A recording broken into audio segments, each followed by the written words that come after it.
Hi there, Leonard Parker here, and on this video I'm going to go over a question that I think that's really important to understand if you're doing SEO or you're looking to work with a SEO provider for your company's website.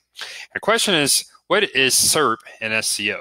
And SERP is an abbreviation for Search Engine Results Page, or I should say acronym. It's a acronym for Search Engine Results Page. And that's pretty simple when you do a search in Google. And just for this video, I'm going to stick with Google, but this works the same with Bing, Yahoo, DuckDuckGo, any other search engine that you may be using. This is the search results page. And what I want to focus on in this video is that the different elements on the search engine results page can vary depending on what you're typing into Google. So for cat sitter, we see at the very top here we have an ad, which is pretty easy to identify with the green ad text. Here's another ad. You also see that there are these star ratings, and these are your review schema. And so they are a SERP feature. And as you can see, they kind of stand out on the page because there's nothing else that is this color. But immediately, a potential customer or client, they know the quality of your services or how satisfied your past customers have been with your services or products. So very important, and if you can, I would implement that on your website. And then, of course, we have another ad. And this one is a little bit different because, as you can see, there's actually a phone number here in the ad. So that's a call extension. And these are all AdWords related features, but you can see how they render in the search results. Now, I did a search for a particular service that Google thinks would be best served by someone local, which they are correct. If I'm based in Houston and I'm looking for a cat sitter, I don't want to see results for someone from New Orleans or LA or New York or wherever. I want to see someone who's down the street so that it's convenient for me to take my cat there to avail of their sitting services. Now you'll see this big section here is called your map pack. And as you can see, you have a little map here. You also have these three businesses that are within this map pack, and you can see there's links to their website, and you can see their contact information, and you can also see their review ratings. And it's very important that if you are targeting a keyword that is local based, and that's pretty much going to apply to any local or services business, any business where you're really prioritizing your local audience, it's really important that you find a way to get into this map pack. And there are different ways to do that. Different factors. One of them is the number of reviews that you get. The other is the organic ranking for your website. So this is the map pack. These are your organic rankings. So how much authority your website has, how well is it ranking, how relevant it is. If you're in a big city like Houston, and let's say I'm on the west side of town, but your business is on the east side of town, unless you have a ton of authority or you actually serve my area, then you're pretty much going to be ruled out of the search results until I expand my search to see a larger area on the map. So that's, proximity to the searcher is also very important. And there's really not too many ways you can get around that except just have a ton of authority. But anyway, kind of moving on here. One last thing about the map pack and why it's so important. Approximately 60 to 70% of all clicks are going to go to one of these three businesses.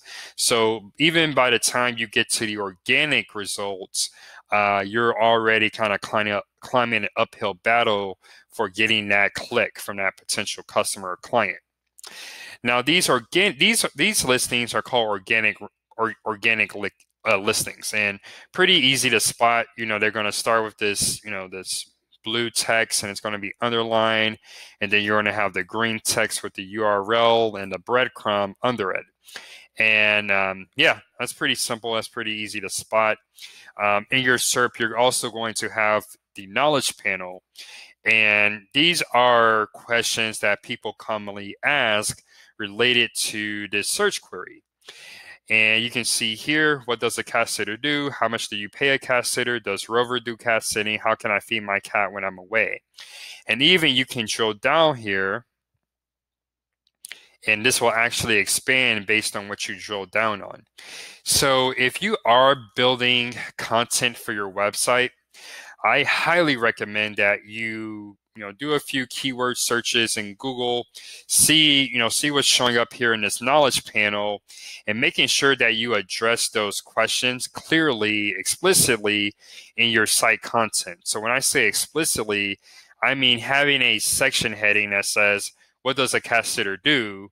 And then as your response, you put something like, what does a cat sitter do? And then blah, blah, blah. And whatever your answer is. And that's very important.